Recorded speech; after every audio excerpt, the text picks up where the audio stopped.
আমি এই মুহূর্তে আসলে যার সাথে দাঁড়িয়ে আছি আমাদের এই 2024-এর ছাত্র জনতার যে অভ্যুত্থান, এই অভ্যুত্থানের একজন যোদ্ধা, সাহসী বীর যোদ্ধা আমাদের ভাই ইমরান হাসানের সাথে আমি আসলে দাঁড়িয়ে আছি।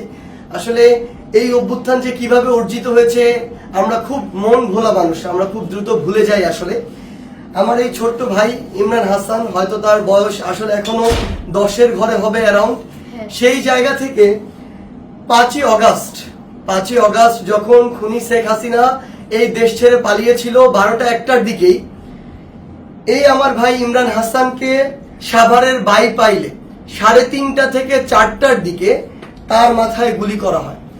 এবং তার আপনারা যদি দেখেন যে তার মাথার দুই পাশে, আপনি যদি সামনে থেকে শুধু একটু নেন তাহলে দেখতে পাবেন তার মাথার এই অংশের খুলিও নেই, এই খুলিটুকু নেই, মাথার এই অংশের খুলিটুকু নেই, শুধু মাঝে এইটুকু আছে আর নিচের দুই পাশে। এই দুই পাশের খুলিটুকু খুলে আপাতত মেডিকেল কলেজে রেখে দেওয়া হয়েছে। তার মাথার যদি আপনারা দেখেন এই যে ক্ষতর চিহ্ন, এই ক্ষতর চিহ্নটি যদি আপনি দেখেন মাথার এক পাশ থেকে শুরু করে অপর পাশ পর্যন্ত। এবং আমার এই ভাই, আমার যোদ্ধা ভাই ইমরান, তার মাথার দুই পাশের খুলির অংশটুকু এখন আর নেই, এটি রয়েছে হসপিটালে।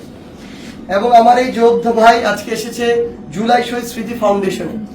এবং সবচেয়ে বড় কথা হচ্ছে আমার এই 10 বছরে ইমরানের মতো ভাইরা আমার যখন এখন পর্যন্ত গুলির আঘাতে তাদের মাথার খুলি হারিয়ে এখন ওই মাথার খুলির অংশ ছাড়া বা ওই খুলিটি হসপিটালে রেখে শুধুমাত্র এভাবে হাঁটতে হয়, যখন আপনি তার চামড়ায় স্পর্শ করবেন আপনার হাতে তার মগজের নরম স্পর্শ লাগবে। এমন আহত যোদ্ধা ভাইরা যখন আমার এখনো কাতরাচ্ছে, এখনো যখন তাদের মাথায় ওই খুলির অংশটুকু স্থাপিত করা হয়নি, তখন এই রক্তের সামনে, এই লাশের সামনে, এই হাজার হাজার শহীদের সামনে আমার এই বাংলাদেশে আবার ওই খুনি শেখ হাসিনা এবং তার দোসরদেরকে নানাভাবে পুনর্বাসিত করা হচ্ছে। রাজনৈতিকভাবে নানাভাবে তাদের মধ্যে একাত্মতা ঘোষণা হচ্ছে। আমি শুধু আপনাদেরকে একটি জিনিসই বলতে চাই, আপনাদের মধ্যে যদি ন্যূনতম বিবেকবোধ থাকে তাহলে আমার ভাই ইমরানের এই চেহারাটা চোখের সামনে রেখে আজকের পর থেকে ওই খুনিদের সাথে আপনারা কখনো হাত মেলাতে যাবেন না।